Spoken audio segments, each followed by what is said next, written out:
All right, here we go. Another Square Dance Callers Talking. Tonight, it's 10 o'clock where I am, and it's about 7 o'clock where this young man is. Tonight, I've got Adam Christman from Spokane, Washington. How are you, sir? I'm doing wonderful, Charlie. How about you? Very good, Adam. Man, as we were talking earlier, I've never had the opportunity to dance to you other than some conventions we've gone to. And so I've met you at several different caller labs and national conventions and that type of thing. Wanted to talk to you tonight, find out about you. So you're in Spokane, Washington. Correct. How long have you been there? Been here about 14 years already. 14 years. Born, raised. Tell me about your childhood and stuff. Yeah, so I was born and raised over in western Montana, up around Flathead Lake. Mm-hmm. Right out of high school, I moved over here to Spokane. So moved over here for pretty much for a girl. Nice. So kind of stuck around. Didn't wind up with that girl, but I found the right one. Well, that's good to hear too. That's how a lot of stories get started, I guess. So you've been over there for about 14 years. Tell me about your square dance. And I've from talking to you and looking at some stuff online, you've been doing it for quite a while. When did you start dancing? So I started calling before I started dancing. Wow. Okay. Tell me about that, yeah. man. That's rare. Yeah, so my parents danced before I was born. So of course, like a lot of the guys, born into the activity. Okay. And so when I was about 2, I'd stand up with the collar during lessons with a curling iron as a microphone. And so for my 3rd birthday, he gave me my first record and told me if I could learn this record, that I could call it at our summer camp out that year. So I spent probably 5 or 6 years with that one record, and called with the vocal side for a couple of years because nobody's going to understand what a 3-year-old is saying, to be honest. So kind of started there and then moved on to dances, started teaching when I was 12. Found a club down in Plains, Montana, which is about 90 miles away from where I lived.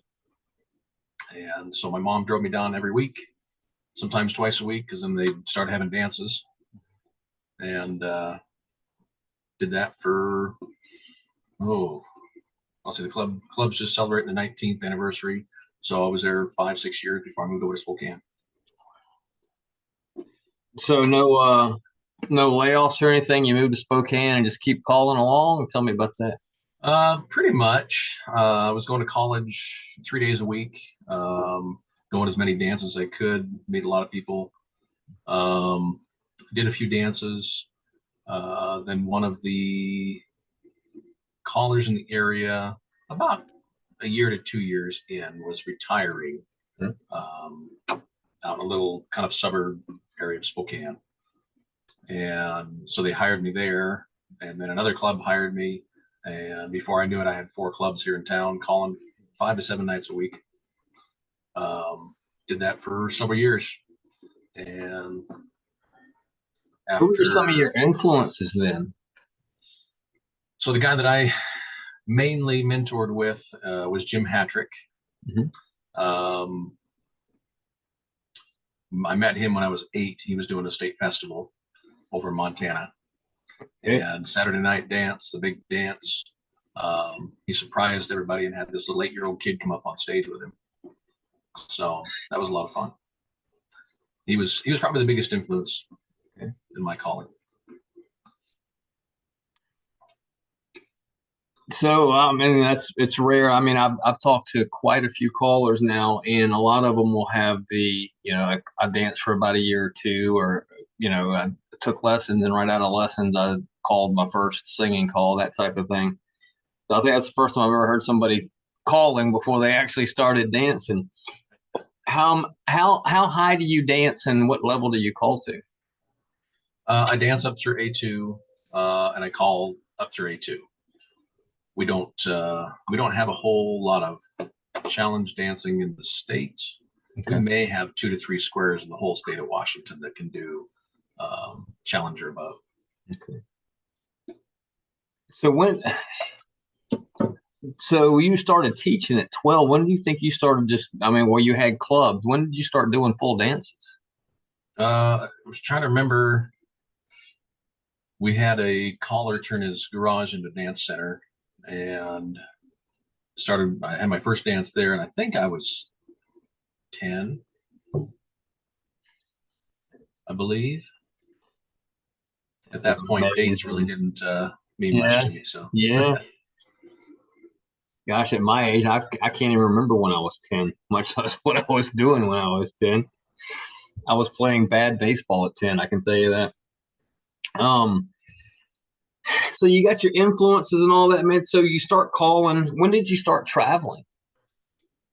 about as fast as I could. I mean, I started.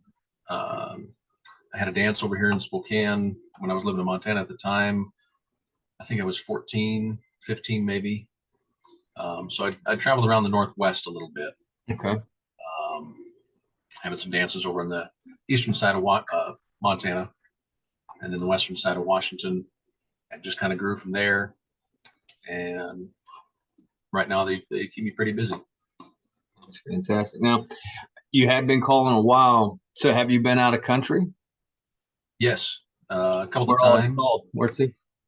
Uh, Calling Canada for a little bit. I mean, that's technically out of country. And then Yeah. this year we had had the great honor of going over to Japan, Mhm. calling over there this year. Um, Wade Drive and I did the anniversary dance for one of the clubs over there in Hiroshima, and that was I think that was one of my best experiences so Well, far. I ask a lot of people too, and with Japan and all that, do you have any memorable like dance halls, dance floors, anything that stands out for whatever reason? Well, we're blessed here in Spokane to have two great, big, huge dance centers. So I'm very spoiled. Okay. Uh, but we do have one down in little town of Clarkston, Washington. A caller built it. I don't know how many years ago, long time ago. Mhm. But just the setup of it, your wood floor, but all of the tables and the chairs and everything are behind the stage. And so if people want to go back there and chat or just watch the dancing, it's just a nice setup. That is really nice when you can get something like that. Oh, and because most are whether it be senior centers, community centers, gyms, schools, that type of thing, and the floor really makes a massive difference, especially when you have an older group. For the most part, which most square dancers, you have younger too, but man, when you have a carpeted floor, that's rough. And if you got concrete, you don't realize it until you dance on concrete that it is just not the same as wood. I mean, it's rough. No, not at all. I Not didn't at all. notice. I didn't notice it 20 years ago when I started dancing 30 years ago. I notice it a lot right now. If I go dance two tips, I'm in trouble on concrete. But I'm getting there. that comes with age. Um, so, and speaking of Wade Driver, I was going to get into a little bit later. Y'all do a weekend down in the Caribbean, don't you? Tell me about that. Yeah, so this will be our third year coming up. Mhm. We have a resort trip. It's a all-inclusive resort, week long down in Costa Rica. Costa Rica. Yeah, so it's kind of nice. We just go down there, hang out for the week, um, dance a little bit, Mhm. eat a little bit, drink a little bit, Very nice. Okay. hang out at the pool or at the beach. But So go ahead. yeah, this year we've only got five callers going, just due to schedules. But it was a lot of fun. We had a little over 100 people come this last year. Yeah, so it's tough to beat the facility that we have down there, all indoors and AC, which you need when it's 100 degrees out and Sure. 110% humidity. Yeah, I'm going on my first square dance cruise in February, and I've never been to like the all inclusive. I've never been on a square dance cruise before, so I'm looking forward to that. Just going to dance with a whole bunch of people, and but I on Facebook and what have you, I saw with I follow Teresa, and I saw all the stuff when y'all were doing in Costa Rica, and I was like, man, that's a great idea. and especially if you can get 100 people down there, that's phenomenal. Um, so who with Wade, and I know that, and that's basically on a record label. Who do you record for? What kind of recordings have you done? So Rhythm has been my only label I've on. Well, I guess technically Lone Star, but that's a little shoot off of Rhythm. Okay. Had the fortunate luck, I guess you'd call it, to record Wagon Wheel with my good buddy Jim Hattrick. So that was my first recording, and that was in 2013. So gosh, 10 years ago now. Wow. Okay. Now with the recording, you've done quite a few recordings and everything now, and Wagon Wheel being your first one. And I ask a lot of people, and well, I can't, but what are your top 3 that you've done, or your favorite ones to call if you go somewhere? Of ones that I've recorded, or anything. I mean, if you were just hey, I'm going up, I'm going to do a tip for you. I mean, what are you going to break out just for fun? Depending, I mean, I know it depends on your floor a lot of times, but what do you enjoy doing, singing stuff? I get a lot of requests for Edge of Glory, Cut on Ego. Right now, one of my favorite ones to do is something called Whole Lot of Leaving. It's a Bon Jovi tune. Okay. We cut on Rhythm last year, I think. And gosh, I don't know. There's just, you start collecting songs and you forget about a lot of the good ones. I do that. I'll start if I'm doing a dance for my club. You know, I don't want to do the same stuff over and over. You can't. You got to do different stuff. And so I have a lot of music, and then I'll start to go through it all my memory, and I'm like, oh man, I haven't done this thing in 8 years. You know, and it's one of my favorite ones. Sold. John Michael Montgomery original song. Loved. I did it for years when I first started, and then it just I just put it to the back because I did it so often, and so I've pulled it out lately at a couple different dances. Now you call up to A2 and everything else, and some people can, and they have specific ones. Do you have a favorite call that you my just favorite like call are the calls that nobody calls. Okay. So it changes. So you don't get a whole lot of dive through at a dance. That is correct. Yep. No, I try to use all the calls pretty close to the same. I mean, okay. There's some calls, of course, you don't want to call it at a dance, especially if it's the first time you go to a club. Sure. But no, I really don't have a favorite. Okay. Well, and I haven't asked anybody this yet, but I was thinking about it because, and I'll explain to you why. Do you have a favorite get out? From what position or anything? And you're the first one I've ever asked that, and I'll tell you why. But if you can think of it, go ahead. I'm pretty proud of some of them that have come up with here recently. So right now, I've only got a plus club that I call for regularly. Okay. So I never saw a get out from a chase right into a right and left grand, for instance, or what was the other one? Ping pong circulate 1.5 to a right and left. Oh, nice. Okay. Grand. Just some different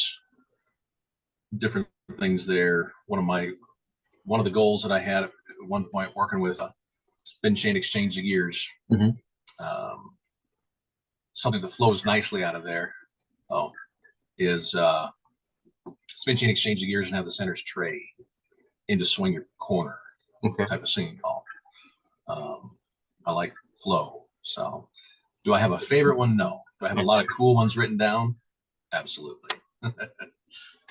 That's also something I came up with because I'm not as creative. I thought, let me ask some of these guys and gals and get some of them that they have. I was texting. I put something on Facebook a while back where my checkers. I was sitting outside just messing with choreography, and I had a setup, and I made some comment, and Jet Roberts responded immediately, and he said, "Give me a get out from this position," and I was like, I never thought of it that way. You know, I'm thinking of just what I can do next. And he's talking about get outs. And I was like, this is the direction I have to go. And so, and when Jet Roberts suggests something to you, you kind of take it to heart. and I kind of run with it. So I was like, let me get some of these other get outs, you know. Um, so we got favorite singing calls, favorite calls, and your get outs, memorable places, recordings. Um, is there any place that you haven't called that you want to that stands out? People you've talked to, stuff like that. Um, I mean, I'm starting to branch out a little bit. Um, you're the club down in Georgia there that you just mentioned. I just kind of, Atlanta, yeah. yeah, just kind of find out about that club there. Mm-hmm. But no, I'd like the opportunity to call in every state. Mm-hmm. Right now, I think I'm up to 7 or 8. So, okay. Something like that. Yeah, that's one of my little bucket list things when I started a few years back, and I want to try and call in all of them. I've got pretty much the Southeast covered so far, but I've got to kind of venture out in all directions from there. Oh, that's nice. Any so you've gone out of country a couple times, Canada, Japan. Any stories or anything that you can remember, whether they be funny or just experiences? You know, I'm kind of the boring one of the group. Okay. I don't have the cool stories about staying in somebody's house that has little trails running through the house, or 15 cats, or 20 dogs, or anything like that. I've been pretty fortunate through the travels. I don't really have any stories. Got some good memories though. Well, that's good. That's one of the best parts of this is the memories and all that. You remember a caller lab? Is that correct? I think that's where I've seen you a few times, and of course, national conventions. So, with Caller Lab, have you ever held any offices or anything? What kind of, you do anything with them? No, not yet. Okay. In fact, this year was my first opportunity to go to a convention. Oh, was it? Okay. I did not. Yeah. Okay. So Reno was my first one, and it was an experience for sure. Sure. You going to Grapevine? You're gonna be in Texas? That's the plan. Yeah. Okay. Yeah, Awesome. I've been asked to be on a panel, so I probably should be there. Oh, yes. Yeah. Um, yeah, I started. My wife and I were talking about it a couple of days ago, actually, when my first one, and I think that was New Mexico. Might have been, gosh, I don't know, whenever New Mexico was, and I'd only heard about a lot of people. I'd met Tony Oxendine because he's North Carolina, South Carolina area. Sure. But then I went up there and I started meeting the Scott Bennett's and Jack Platty's, and I was like, oh my gosh, and they're just, they're the George Straits of the world for me. And so Call Lab was huge for me, and getting to know people and things like that. Well, a little bit more about you. If you're not listening to square dance music, what kind of music are you into? Oh man, I listen to pretty much everything, except rap. Except rap. To me, it's just not my cup of tea. Right. No, I mean, I'm definitely kind of a bluegrass fan. Okay. But alternative rock, indie rock, country, except the new country. Yeah. Yeah. Although I just found an artist today that I hadn't heard of, Emily Ann Roberts. I think a new country artist, and she's got some good stuff. But yeah, pretty much into everything. Now, some callers like talking about it. Some don't want to bring it up. Do you have anything coming out? Any stuff you want to record? Anything you're planning on? Stuff like that? Oh, right now I'm just on the hunt for good music, and hopefully we can turn out some good music. I mean, I'm fortunate enough to learn from one of the best of the business. So sure, gosh, yeah, you're right about that. Let's see, and so, and I started asking some people too. When you're not doing square dancing, what do you do in the real world, basically? Yeah, so I've got another full-time job as an eye technician in a clinic with an ophthalmologist in the retina department. So I get to go do all the drops and torture everybody before the doc comes in. So yeah, we talked prior to. That's not one of my favorite things by any means, as most people. yeah, we give a lot of eye injections, and so there's a lot of people that comes in that it's not really their favorite thing.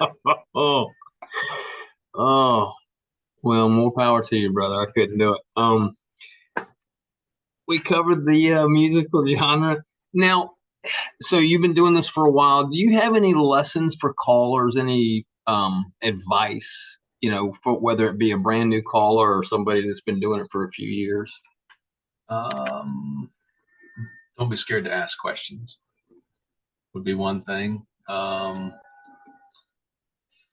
don't know. I guess my interest is in the singing call side versus the patter, but you need to learn halfway decent patter to be rehired. Sure. So, but don't try to learn everything at once. There's a lot to it, and nobody learns it overnight. That is true. A lesson that I've picked up on, and I finally figured out because a lot of the guys that have helped me through this, and I keep bringing up Tony, but Tony's a huge influence in my calling, and Ken Ratucci and a couple others. But they said, first of all, you got to get a club, Charlie. If you want to go around calling dances and tips, that's fine, but you got to get a club. You got to teach. Teaching's a big part of it. And I understood that, but it's just not that easy, especially when coming out of COVID and all the shutdowns and all that, to start teaching, and I was fortunate enough, last October, I got hired by a club that I call for every other week. And we've just finished classes, and now we're going to a plus class for them. And I can see a difference in what just the stuff that I retain, in my patter. I have something to, when I'm if I'm sighting, which a lot of it's modules, a lot of it's sight. It just depends on what I feel like and who's dancing. Would you consider yourself a memory caller or a sight caller? And I know it's a little bit of all, but what do you think that you fall back on? I fall a lot on sight, but I think that's more for laziness than anything.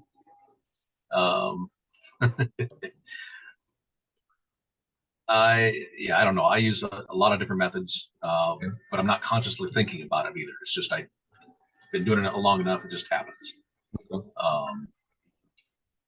But yeah, definitely teaching classes where you learn a lot, and that gives you the tools to be able to theme tips in a dance or theme a whole workshop later on. Absolutely. That was one thing I needed to. I've picked up on, and I had to change was all my from tip to tip. If I'm working, I want to work a certain call, or I have a theme. Before it was just let's go in there and make sure I get all my diamonds in, make sure I get a coordinate somewhere in the middle of all that. There was no structure, and so I think I'm kind of getting a little bit of structure now. So they got to have a direction. Yep. Well, how many clubs do you call for now? What do you have going on, like on a weekly, monthly basis? So I kind of lost most of my clubs a few years ago, but I do have a plus club that I call for every other week. Gotcha. At this point, it's more of a plus workshop dance, DVD, if you will. And then I fill in for other guys' classes. Don't really have anything of my own at the moment as far as a mainstream. Up here in the Northwest, we're mainly all mainstream clubs. Sure. That 90% of the people dance plus as well, but we have mainstream dances, so that's where we're at. I got you. Well, do you have anything coming up you want to talk about that I didn't mention, or what any of your thoughts or anything on square dancing? Now we already talked about Costa Rica. Yeah, that's pretty much the biggest thing right now. When is Costa Rica? I don't, you may have told me, but I can't remember. When is Costa Rica? Yeah, it's April 14th through the 21st, I think. April 14th to 21st. And what I meant to do and I haven't started, but I'll do that tonight. What is your website? Oh, it's adamchristman.com. I try to keep it updated every week. All right, I will try to. I try to get better. I certainly didn't have anybody helping me with podcasting. I just came up with the Zoom idea, as we were talking almost a year ago, and You've been doing a good job there, Charlie. I appreciate it, but I'm trying to get to where I can put all everybody's websites in, and you can click on this, but I don't have the technical ability yet to figure all this out. But I'm working on it. So you may be the first one that I actually have a link to. Who knows?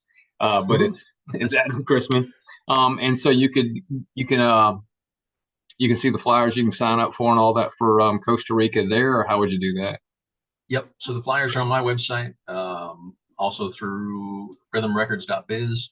We got and also we do have another website just for Costa Rica. I think it's rhythmadventures.com, I believe. Adventures. Okay. I will look into that. Yeah, as far as square dancing goes, I just hope everything survives and we keep building. It sounds like around the country, there's pockets that are slowly building again. So that's it's I see it here. Of course, I've been in Georgia the whole time, and the club there's no new club. Well, there's actually in my area there's 2 new clubs that have popped up, and they're doing pretty well. I mean, we're 40, 50 members, which is really good in some places. Anymore, that's a lot. It is, and my club, we're going about 30 right now, and we're still trying to pump out classes and all that and get people, but it's coming along pretty well. Well, man, at some point I hope to get out to the Washington area, Washington State area. I've never been out there. I went through California one time on a flight and spent a week in California at Disneyland, so that doesn't really count for being in California. Because it's another world there. That's for sure. I certainly get that. If I don't run into you, which I probably won't be, and we're literally on opposite ends of the country, definitely see you in Grapevine, Texas. You got do you know what you're doing out there yet? I think it's on Square View. On Square View? Okay. Tablets and Square View, yeah. Very nice. Yeah. Okay. But if you're looking for an opportunity, we're having USA West here in Spokane in 2025. USA West, which I've never been to that. I'd love to go to that. I see it on Facebook and all that stuff. Yeah, it's a good festival. It's much like Nationals, just on a much smaller scale. Okay. Awesome. Well, Adam, man, it was a pleasure doing this with you. And like I try and keep it around 30, 45 minutes because, nobody wants to watch me for that long. That's for sure. I get it. I get it. Got everything in there, man. I appreciate it, and definitely I will see you in Grapevine, and I do stumble with Square View also, so you'll probably see me in there. So I appreciate it, Charlie. It's been a lot of fun. Adam, it's been a pleasure. I've been distracted this whole time by your shirt. I just love your shirt, man. Well, thank you. This is my Halloween. I've worn it several times. I wore it to a dance a couple nights ago. I got permission first because my wife won't sit. My wife won't go to dinner with me wearing this because she can't sit across the table from me. But it's my Halloween shirt. So yeah. Well, I'd go to dinner with you. Okay, bud. For sure. All right, Adam, it's been a pleasure, brother. I'll talk to you soon. If not, I'll see you in Texas in a couple of months. Yes, for sure. Thanks a lot, Charlie. All right, Adam. You have a good night, buddy. You too. All right. Bye-bye.